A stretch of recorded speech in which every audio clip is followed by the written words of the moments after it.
Good afternoon, everyone, and welcome to Foster Care 101. We are happy that you joined us here today, and we're going to give you a little preview about foster care. So just a little information about myself. My name is LaTrinda Watson. I'm the new at-risk state coordinator here at TEA in the highly mobile and at-risk student programs.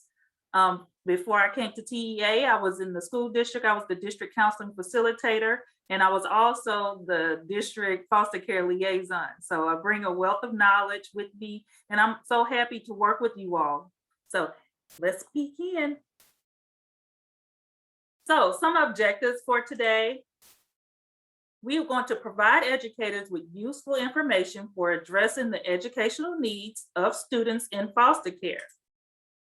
We're also going to familiarize educators with the foster care system and relevant laws and policies that affect the educational experiences of students in foster care. And lastly, we'll provide centralized information and resources to increase awareness and knowledge for the educator working with students in foster care. So our agenda for today. What we will be working on, we're going to talk about what is foster care. We're going to talk about data. We also talk about foster care and the law, transition assistance, promote student success, and foster care resources.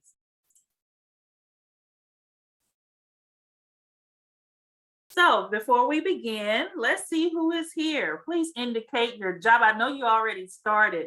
Please indicate your job title and how long have you been working with students in foster care? Thank you all for checking in today.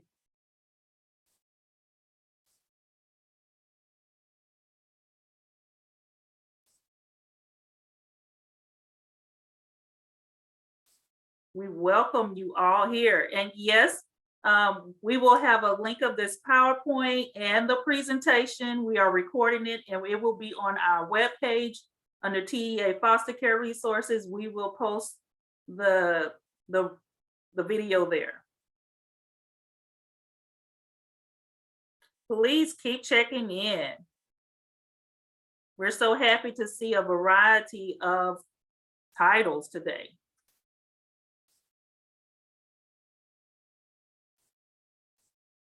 So we have Director of Student Services and the Foster Care Liaison. Welcome. Director of Federal Programs. We have Special Education Counselors.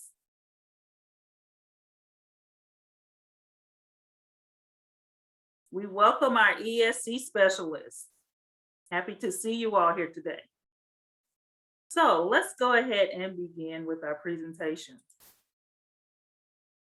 So what is foster care? So students in foster care refers to children and youth who are in custody of the state of Texas due to abuse, neglect, regardless of their living arrangements. A court grants legal custody of the children to DFPS, which is the Department of Family and Protective Services, if it is determined that the student cannot safely remain with a parent or a legal guardian. And also DFPS secures a relative or foster home or other settings to ensure that the student's safety and well-being. But did you know that there are approximately 17,000 school-age students in Texas schools who are in foster care on any given day? That is a lot of students. So also foster care is intended to be temporary. It is not a permanent placement. It is intended to be temporary. It is intended to protect the child from harm or any further harm. And it also could include extended foster care for youth over the age of 18. And it requires a court order. So DFPS, the Department of Family and Protective Services. Managing conservatorship is used in the Texas Education Code and DFPS to describe the status of a child who is placed and DFPS legal custody by a court order. Some DFPS placements are a relative or kinship caregiver, a close family friend, a foster family's home, a cottage home, residential treatment centers and emergency shelters, facilities overseen by another state agency, adoptive family, and supervised independent living arrangements.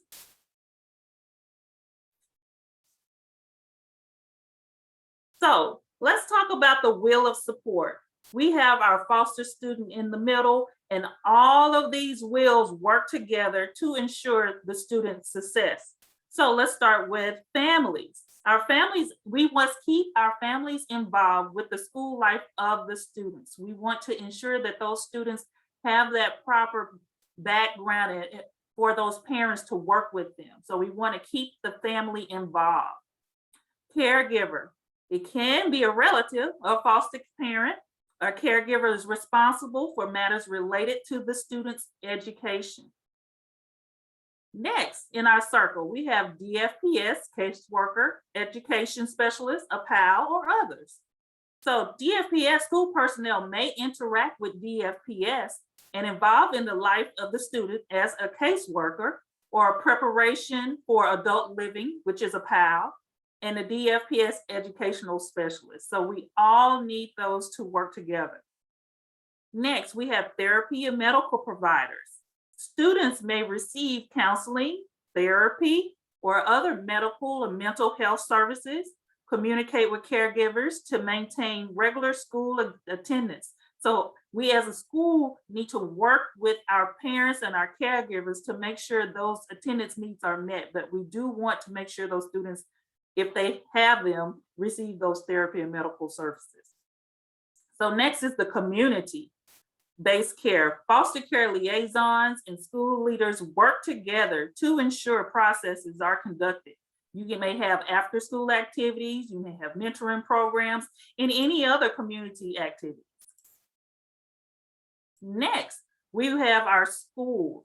The 2085 E-Decision Maker, or DFPS, designates an individual to make educational decisions on behalf of the child. DFPS regional specialists advocate for students and services. Next, we have the guardian ad litem. We have volunteer advocates or CASA. Professional attorneys also may assist, and they take part in court proceedings. Next, we have the child attorneys. The legal interest of the child, that's what the attorneys are there for. And then when DFP acts to be made the child's legal conservatorship during that time. Court judge, after DPS determines a child needs to live outside of the home, DFPS files a law to ask the court to approve the child's living situation. The judge may monitor the child's situation and inquire about the student's educational needs. So just know, all of these systems work together to ensure the support of the students. So in the chat, could you tell me what stands out to you with this wheel of support?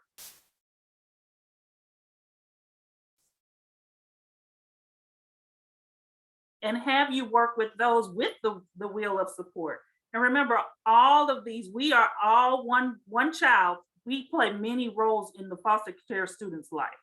So the school is one big part as a bigger whole. We're continuing to work with the students.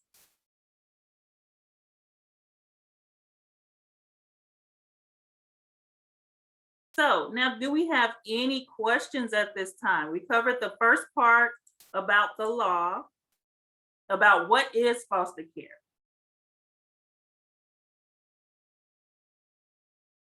Yes, and the PAL is preparation for adult living, getting those students ready to transition. Okay, and we'll move on. Here we go. Let's talk about a little data. Schools identified 17,090 students in foster care for the 2021 school year. Compare that to the over 28,000 students in foster care for DFPS. So with what the data is telling us is that our schools may be under identifying students at times. It is important that we classify students and work with DFPS to properly identify and support the students in foster care. And some categories of why students may enter DFPS custody may be sexual abuse, emotional abuse, physical abuse, labor and sex trafficking, abandonment, neglectful supervision, physical neglect, medical neglect, or APR, refusal to assume parental responsibility. So these are some reasons that DFPS may remove a child out of the home. So children in out of home placement for reasons of safety and protection are victims of abuse, neglect, and exploitation, court order removal interventions, and in the conservatorship of Texas Department of Family and Protective Services.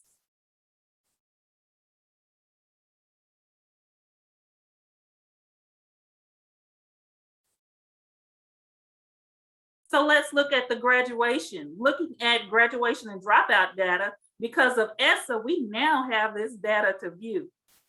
Foster care dropout rate is 23% and significantly more than all the students in Texas, which is at 5.4%. These numbers demand our attention, and we should be able to provide supports for students in foster care so they can be successful. So now let's look at the graduation rate. So our graduation rate is 61.4% compared to the 90%. We want to make sure these numbers are very alarming because we want to provide those supports, interventions, and any of those efforts. We need to put our efforts into helping those students graduate and provide more support and programs to promote graduation.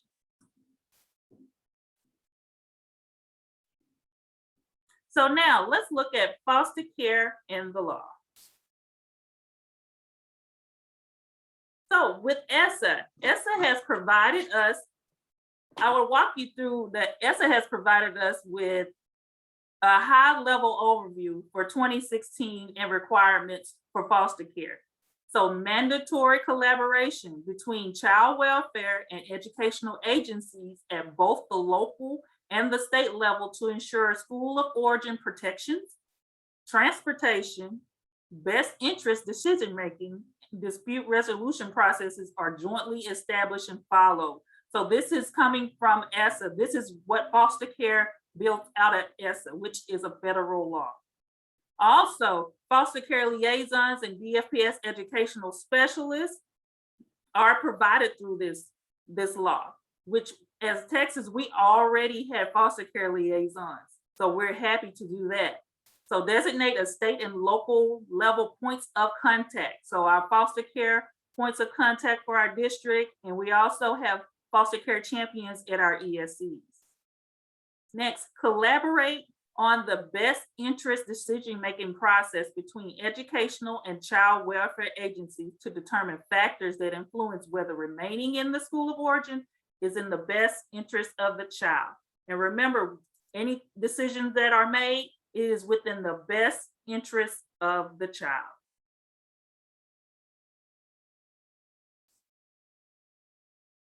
Also, education and child welfare joint development of local written transportation procedures and additional cost sharing of transportation when it is in the best interest for the children in foster care to remain in their school of origin.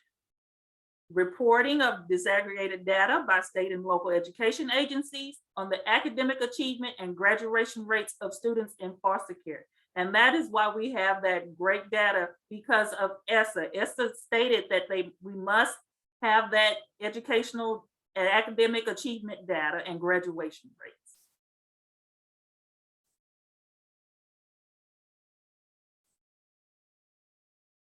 So we talked about federal law. Now let's talk about state law.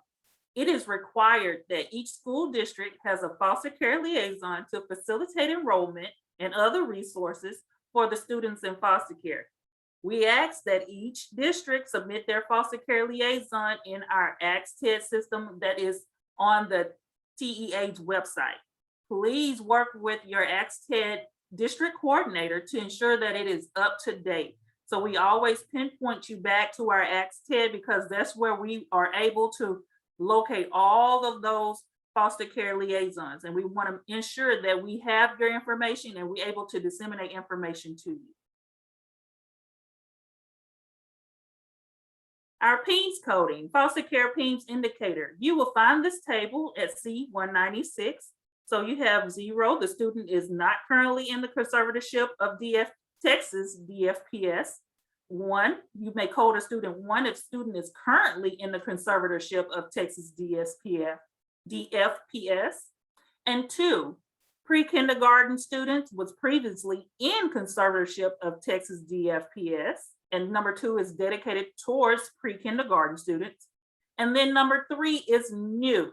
It was newly added as of September 1st, based upon House Bill 725. And number 3 states that pre-kindergarten students is or ever has been in foster care in another state if the child currently resides in the state of Texas. You may code the student number 3. And that is a new code that was out September 1st.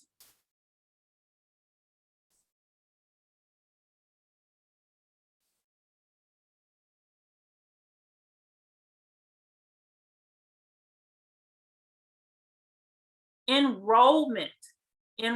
Let's talk about things that may happen during enrollment. So we want to remember, do not delay.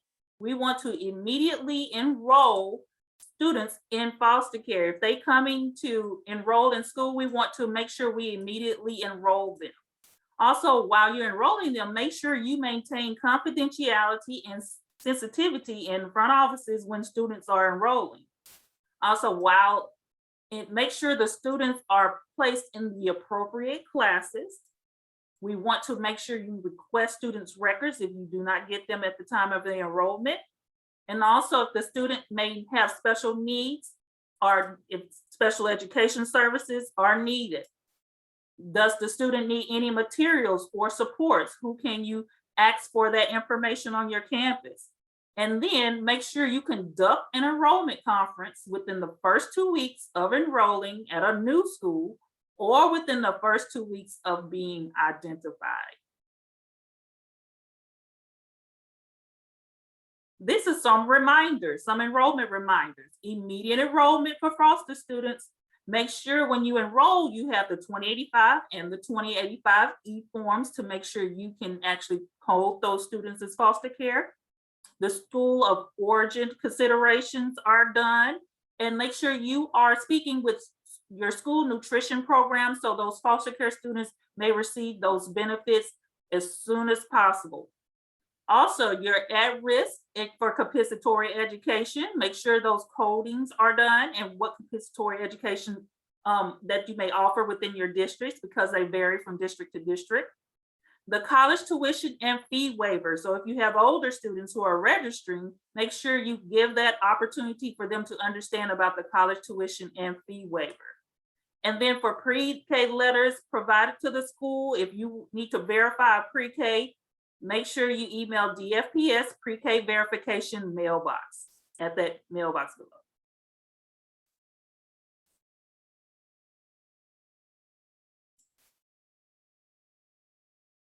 So the 2085E. 2085E is an actual 4-page form. What I did for you on here, I put the first page here and the last page. What you want to make sure is that the pages are legible, that you can read who is the educational decision maker because you need to communicate with that person. So this is a form just for letting you see what the form looks like.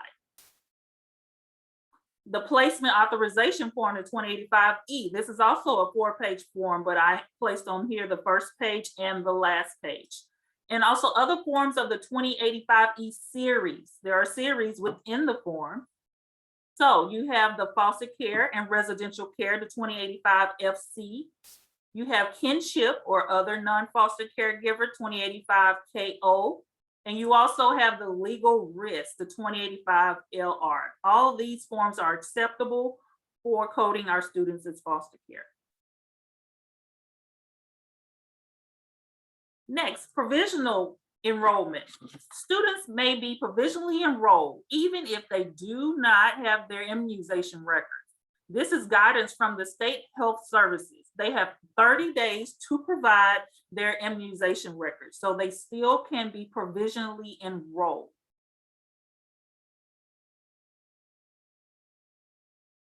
Now, educational best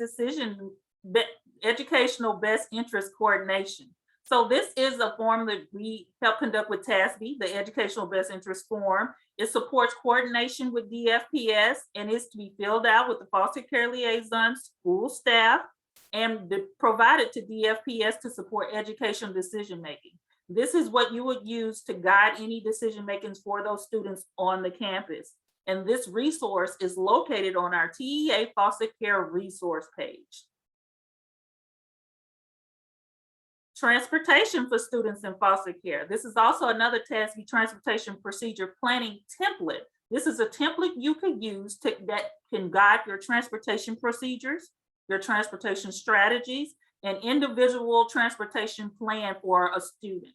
So this resource is also located on the TEA foster care resource page. So let's talk about DFPS and ESC regions. So we know we have our ESC regions, but DFPS has another form of how they do their regions. So existing points of contact in both education and child systems can help Texas to meet these new requirements from ESSA.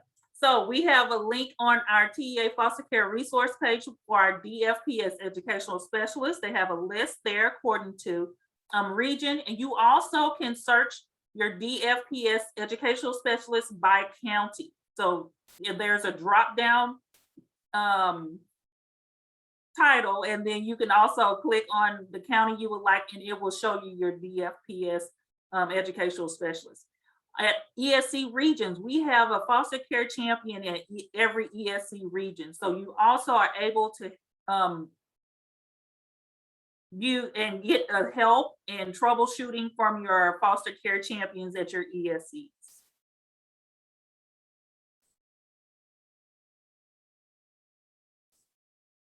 Okay, at this time, we're going to pause. In the presentation so far, we've had some bright ideas and some things that have sparked what you can do in your LEA. And then we also had some questions in the chat. So at this time, we'll go and view some of those questions.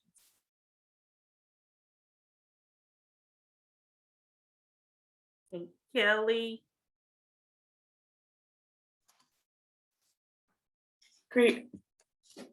Good afternoon, everybody. So glad that you're here. Thank you for all the interactivity in the chat. As LaTrenta just mentioned, the DFPS education specialists are definitely the point people for DFPS when it comes to education matters. They also serve as the ESSA point of contact. One of the initial questions in the chat was about the enrollment paperwork, and if you're not receiving the enrollment paperwork, the 2085, the E2085, that's definitely a matter that you want to flag for your education specialist. Let them know that if you're having any delays with getting that paperwork. Now we do enroll our students immediately, like without records, right? That is what we do with students in foster care, but we do need that documentation and we do need to be receiving that. The education specialist document, that can come after 5 days. But that 2085 is needed, the placement authorization form right away. So please let your education specialist know if you're not receiving paperwork. That may be an issue with a specific residential facility, a foster care provider in that area. And so they can really help with troubleshooting any like systemic issues that may be going on. The way that you can locate your education specialist for your area is by putting your county information in. And actually that is on their website. They have it by the map, but their map is different in our map. But you can search by county and then that will allow you to know who that ed specialist is for your county. Specifically in some regions, we have multiple ed specialists working. And so you do want to make sure that you're following and working with the ed specialist that is specifically for your district. That was one of the initial questions. Great question. Thank you for putting that in the chat. Another question that we had was about a court order, and absolutely, the 2085 is essentially state paperwork that shows that that child is in the custody of the managing conservatorship of the state. But a court order is also acceptable for this purpose. And the court order will say the same thing, that that child is in the managing conservatorship of DFPS. We generally, on all of our guidance documents, we always say that a court order is accepted, but really our guidance is that you request and that schools receive that 2085. The court order can have a lot of very personal information in it, which the school absolutely does not need. But if you do receive a court order, and DFPS is providing that, just ask for redacted court order. We want all the details stripped out of it, and absolutely that can count for coding purposes. We also had a question about when would you use the example of the code table 0, which this is student not in the managing conservatorship of the state. And I do want to consult with our PEMS people on that, but I believe that's a situation when a child is no longer in custody and you could then code them as a 0. And then as LaTrenda mentioned, number 3 has been added specifically for those pre-K purposes. But we had another question as well as kids from out of state. And absolutely, kids that are from out of state foster care systems are not coded in PEMS generally, except for that pre-K purpose, which is number 3. Checking to see if we've had any other questions come in.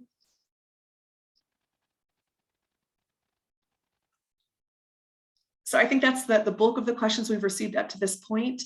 I'm also going to go ahead and drop in the chat our foster care liaison inbox. So if there's anything that we have not been able to address in today's presentation, please do email fostercareliaison@tea.texas.gov, and we will make sure to get an answer to your question and to get back to you. Thanks so much for your questions. LaTrenda, we're good to go. Thank you, Kelly. So let's continue on. So now we'll talk about transition assistance, the rule requirement, section 89.1605. This is an overview of it. The LEA must develop systems to ease transitions of students who are homeless or in foster care during the first 2 weeks of enrollment at a school. So the systems must include a welcome packet, school introductions to ease transitions, nutrition benefits, and an enrollment conference. So here at TEA, we developed some tools that help guide you with the student welcome packet, the school introductions to ease transitions, best practices for nutrition benefits, and also the enrollment conference 101. So we provided key strategies, best practices for you to use as you develop your practices locally. And we also are conducting transition assistance trainings. Part 1, we've already had it. So part 2 and part 3 are coming up. So please be on the lookout. TEA Foster Care Resources, our webpage has the information for registration.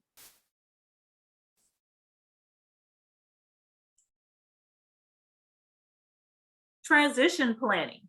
Transition planning guide for students in foster care receiving special education services. So this guide is a crosswalk of education and DFPS required activities for students in foster care receiving special education services. It's recommended for coordinating and alignment across the system. So this is a guide that we have on our website that will help you as you help students with who are classified as special education. Next, transition into adulthood. Now, we have our students as they get older. We want to make sure that they have all the information that they need to transition into adulthood. So with insurance, all children, youth in conservatorship of DFPS are enrolled in the Star Health, which is a Medicaid program. And then they do sometimes extend it from ages 18 to 25. Make sure you have an updated address, a student updated address also. Next, with driver's license from 18 to 21, DFPS pay foster care placement. They're eligible for waived driver's license and state ID fees. This is valuable information for those students to have. And other documents. Students should receive or have no later than 30 days before exiting foster care. They should have copies or the original of their birth certificate, the social security card, and the immunization records and any insurance cards.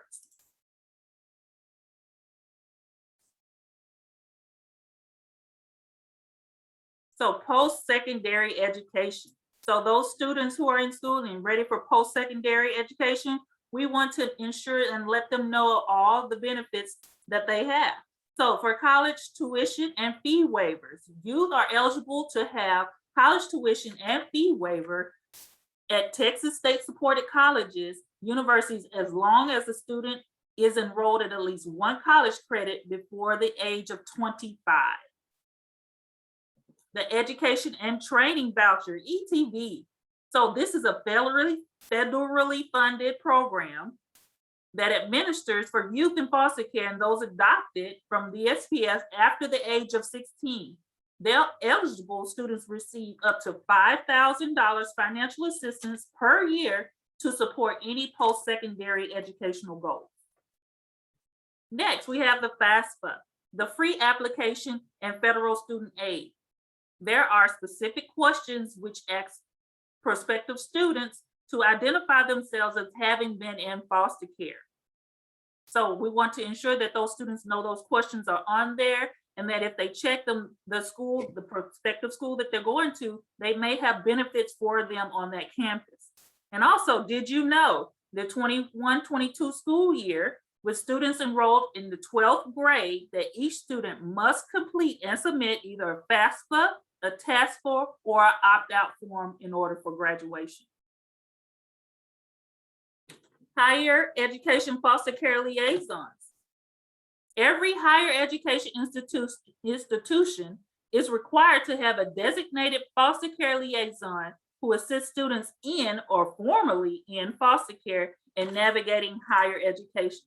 So we want to ensure that those students who leave us and go to higher education, that they know that there is a foster care liaison on that higher education that can help them navigate through college.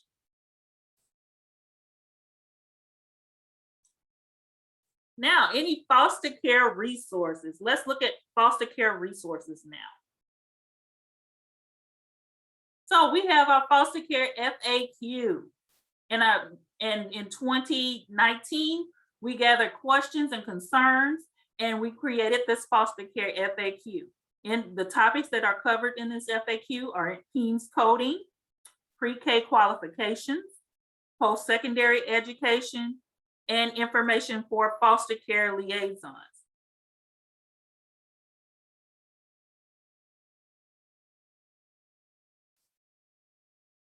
So this foster care FAQ will give you any questions that you may have. It is a great resource where you can go back and look at them and see what information that has been already given or guidance that has already been given, and you can go back and look at that information. And it is on our resource webpage also.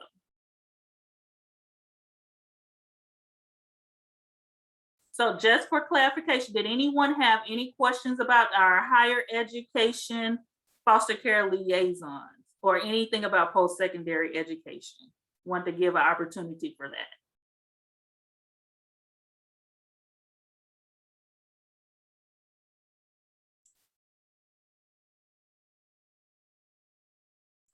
Okay. I didn't see anything in the chat. So now let's go to our foster care and student success resource guide 2.0. That should be coming out shortly. So we are happy to see that our foster care and student success resource guide will be coming out soon. So we have 2 new chapters for this one. Chapter 8, which is our ESSA chapter, Every Student Succeeds Act, and we give detailed information about that. And also chapter 10, we have our trauma-informed education, and we provide information about traumatic experiences, how we can work with our students. We provide multi-tiered systems of support. So this chapter will be very helpful for all those working with our students.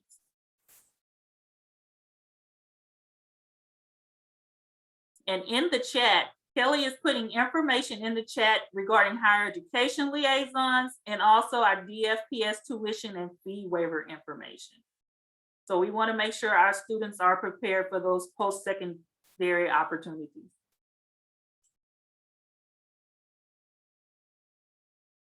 Now, some chapters that are in the new foster care and resource guide. So we'll talk about education and students in foster care. That's chapter 1.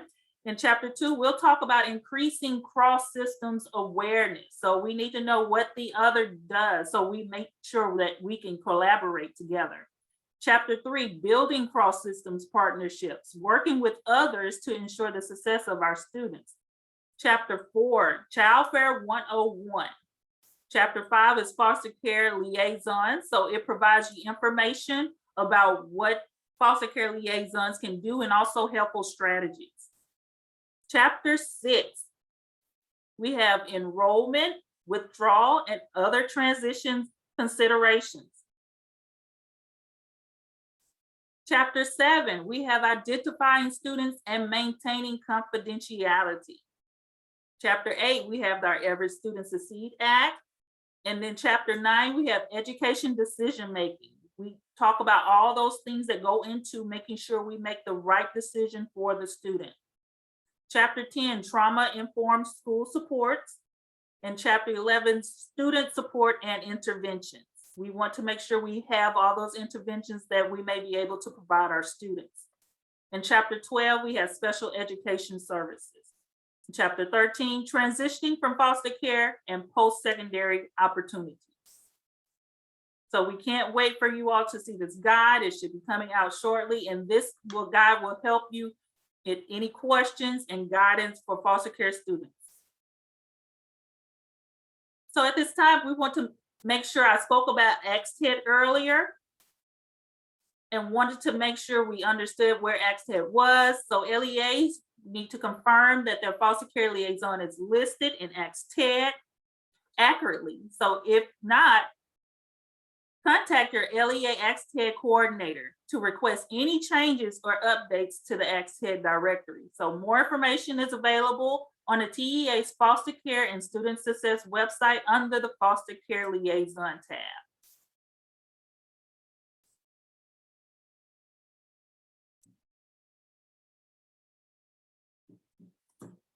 So we want to inform you about our highly mobile and at-risk homepage. So on this page, we provide information about our highly mobile and at-risk department, which foster care and student success, human trafficking, military connectedness, connected fan students, and pregnancy-related services, and our Texas Education for Homeless Children and Youth. So on this page, you may find information about all of these benefits. And then we also house our webinars there and program newsletters. So just want to highlight program newsletters. They are archived, so you can always go back and view them any chance you get in any student program webinars. You may view the past webinars, and that's where this webinar will be housed.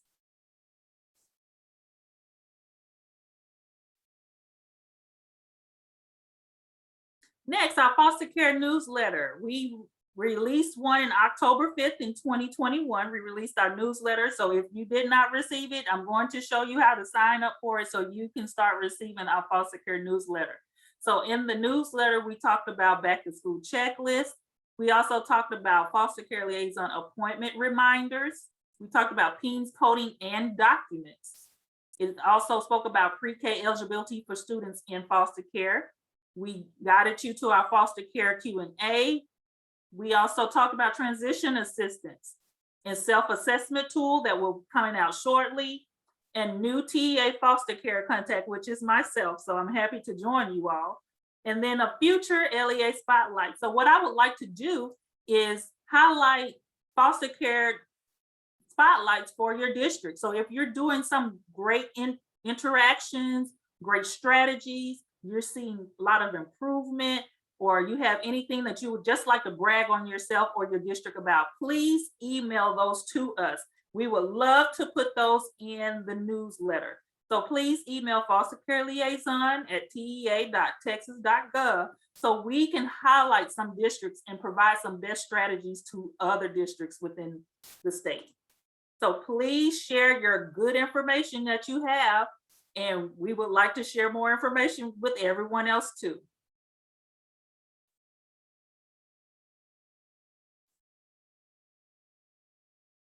Also, our foster care webpage is also redesigned. We're looking at redesigning it, and we want to create more of a user-friendly page. So we're going to have our foster care points of contact there. Also, our ESC foster care champions, so you can know who to contact within your region. If you have any foster care questions, any foster care resources that we have out, we would love to make sure you can easily read them and get to them. And any frequently asked questions. We have an updated frequently asked questions coming out soon that will be listed on our webpage. And we will make sure that any questions or guidance that you have, it will be in the frequently asked questions. So that is a good place to view for resources. If you may interact with a situation on your campus and you're not sure, I'll check the frequently asked questions. Somebody else may have had that situation also. So that is a great starting point for you.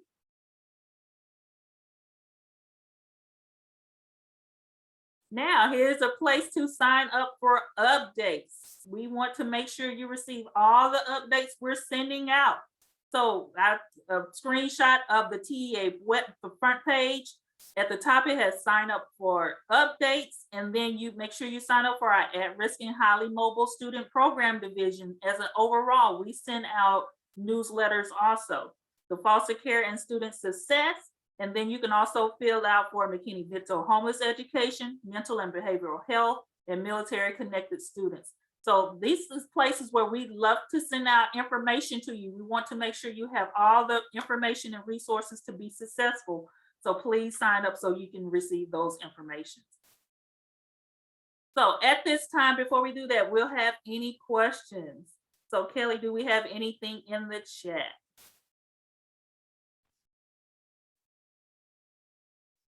I haven't seen anything come through in the chat as of late, but please go ahead and do that right now. I did want to call attention to some of the resources that I have put in the chat. So as LaTrenda, we were going through the information, just wanted to make sure that you guys know of some of the resources that she referenced, so you have it listed there. So initially, when LaTrenda was talking about the higher ed information, we do have a list of higher education liaisons. And so wanted to make sure that you're familiar. It's not a list that we maintain, but it is maintained by the higher ed coordinating board. So just wanted to make sure that you were aware of that. Also, as LaTrenda mentioned, the tuition and fee waiver information, wanted to make sure that you're aware of that and some more details on DFPS's website. On our website, the TASB forms, and actually it's combined into one form. So that education best interest, as well as transportation coordination, those documents are on our webpage. And we actually worked with TASB and DFPS and the Supreme Court Children's Commission on those resources. And they're a few years old, but still very relevant and something that a lot of folks aren't familiar with. So please make sure that you check out those links. Again, on our resources page, I was dropping in Ask Ted. So that's actually where folks go and can locate the foster care liaison information. And so it's super critical that that is up to date. And as LaTrenda mentioned, if it's not up to date, you want to make sure and work with your Ask Ted coordinator in your district to make sure that your name or whoever the appropriate contact is listed. And if you're a charter school, we actually implement that information at TEA. And so on our TEA foster care liaison page, it talks about if you're a charter school, contact this email at TEA, and then it will be updated manually on the back end. And that's something we do at the agency. So you want to make sure and do that. Also, LaTrenda mentioned kind of how to maneuver Ask Ted, and it can be a little bit of, it could be a bit clunky. And so just wanted to make sure we have a guidance document that explains, how you walk through Ask Ted. And that's particularly relevant, especially, foster care liaison's duty is to support enrollment and transitions for students in foster care as well as withdrawal. So that's the statutory requirement. And so you are to be that liaison with the districts that students are coming from. And so it's important for you to work with that foster care liaison and to know who that point of contact is. And so going into Ask Ted is also a way that you can identify who that point of contact, if you're having any issues at all, receiving records, getting information from the sending school. Looking at what else I included here. And then lastly, as LaTrenda was just going through our newsletters, there is very relevant information. So we had our first foster care newsletter last February. We had another one in April. I've included those links in the chat. Great information is in those that's timely now. Some things are obviously relevant to that season and what's going on, but they're jam-packed with really good information. So just want to make sure that you could reference that. And also it's a good point of reference to go back to what was being communicated and see if there's anything that you missed that you need to make sure and communicate in your district. And then as LaTrenda had also mentioned was the FAQ, and we worked really hard to put that together last year with frequent questions. It's actually broken out by category, which is super helpful. And if there's any questions that you have and you're not able to find it there, please let us know because we're adding to it consistently. So we do have an updated FAQ that will be getting posted very soon that does include some new questions concerning pre-kindergarten and the new requirement, the new law, actually, as was referenced earlier, that allows students who are in the child welfare agency of another state, if they now reside in Texas, that they can receive that free pre-K benefit, whether they were currently in or were ever in another state's foster care system. And so we're going to have some questions that relate to that. And again, just any frequent questions. So make sure that you do check out that FAQ. And if you have any follow-up questions, don't hesitate to reach out. LaTrenda would be happy to walk you through and answer any questions that you have.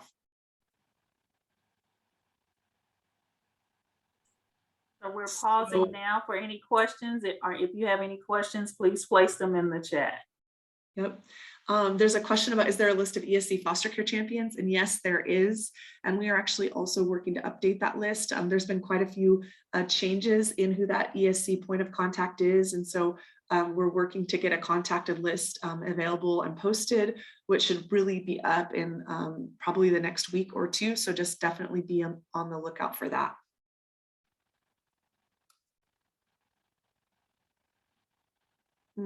Great question. There's a good question in the chat about, is there a time frame for completing the education best interest coordination form and providing that to the caseworker? So we have been working with DFPS on this as far as actually mapping out timelines to better understand their processes. And I would say that that guidance is still very much in development, but basically the sooner the better. Oftentimes when we are working with DFPS, it's in a crisis mode. There are times when they have more of a heads up that a child is moving, but there are a number of scenarios where we don't have a heads up. And so in some of the conversations we've had, if it's that child has already been moved, then essentially that information, it's after the fact, but we could still provide information that's actually really helpful for that new school environment.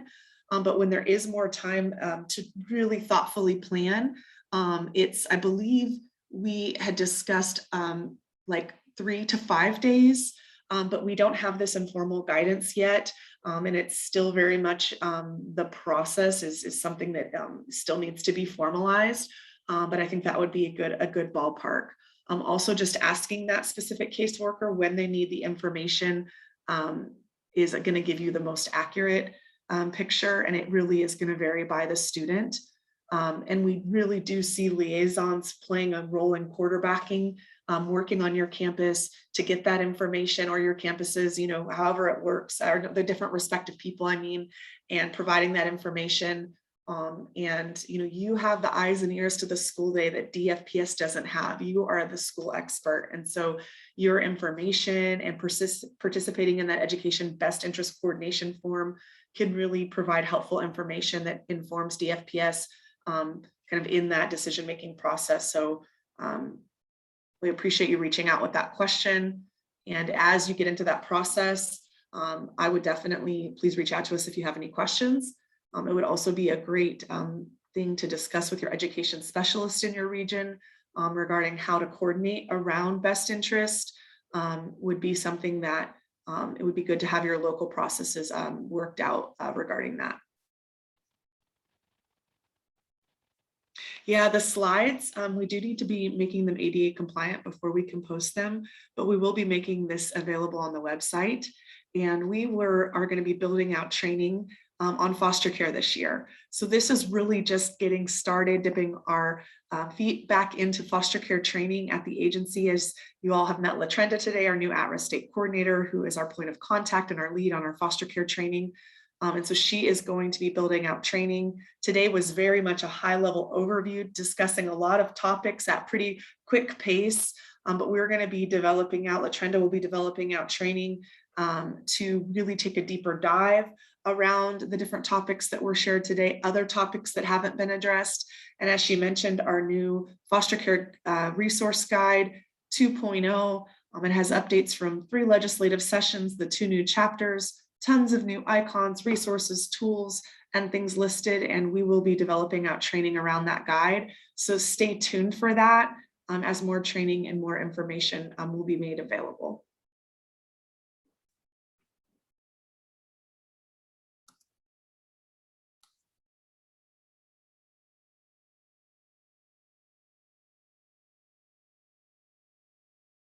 Brandy, your question, does the foster care FAQ address foster care and homelessness? Yes, we do have one question or maybe 2 on there that relate to foster care and McKinney-Vento and some of the questions and some of the nuances there.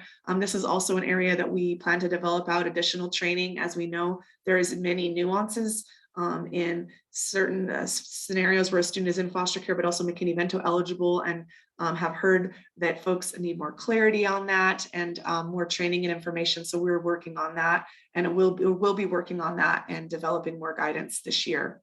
But yes, we do have in the short term at least one question on our FAQ.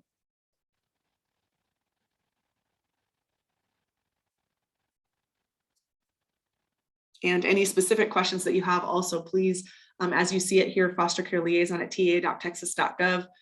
Any nuanced questions, any specific questions at all, whether it be the foster care and McKinney-Vento scenarios and issues that are coming up, any other topics, coordination with DFPS, and some of the different issues and topics that have been discussed, please do send those questions. No question is too silly to ask. Please don't feel bad about any questions that you have. We know that addressing the needs of students in foster care is complex, it is nuanced. There are a lot of different folks that you have to work with, and not only within your district, but within your community and within other agencies, which can be confusing at the very least. And so please know that there are no silly questions. We welcome any questions that you have. I'm also happy to jump on the phone with you to talk through anything that you might be needing to talk through or work with. Great, Beverly, great. We're glad that you're excited about the update. It has updates from 3 legislative sessions, so we're pretty excited about that. I would say though that our current guide is still really excellent. Like the information, if you're just getting started, please go see that guide. You don't need to wait for the new guide to really have some solid content and information about supporting and addressing the education needs of students in foster care. We really have used that guide as our foundation for our updates, but the integrity of that guide remains, and you'll see that reflected in our new guide as well.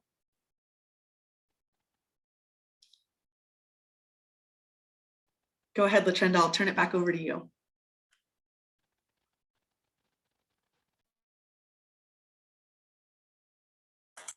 So at this time, I will share my screen again to provide you with the survey. We would like for you to take the survey.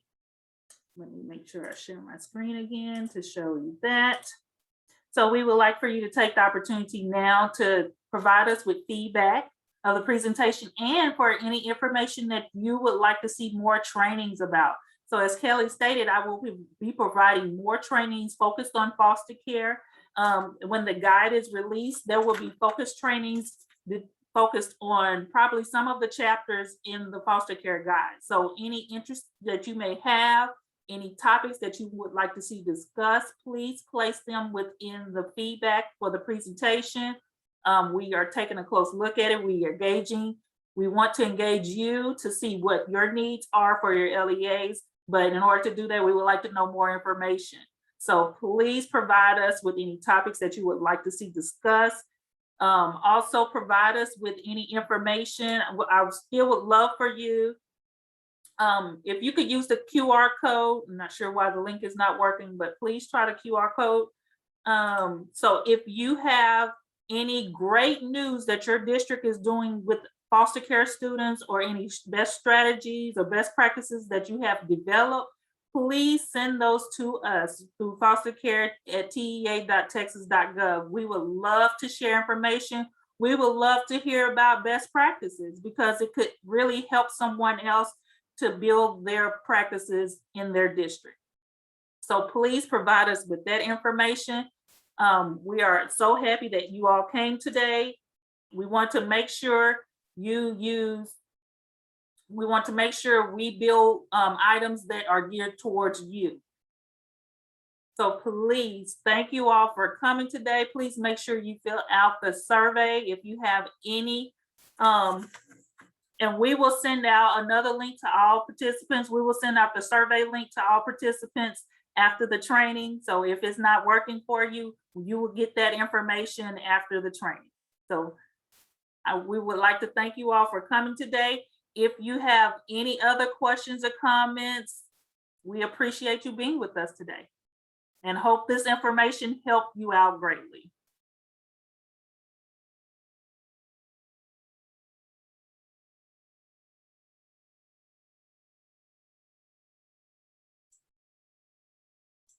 And remember, if you have any questions or concerns after this training, please feel free to email foster care liaison at tea.texas.gov. So hope to see you soon at another training. So thank you all for joining us today. Have a great day.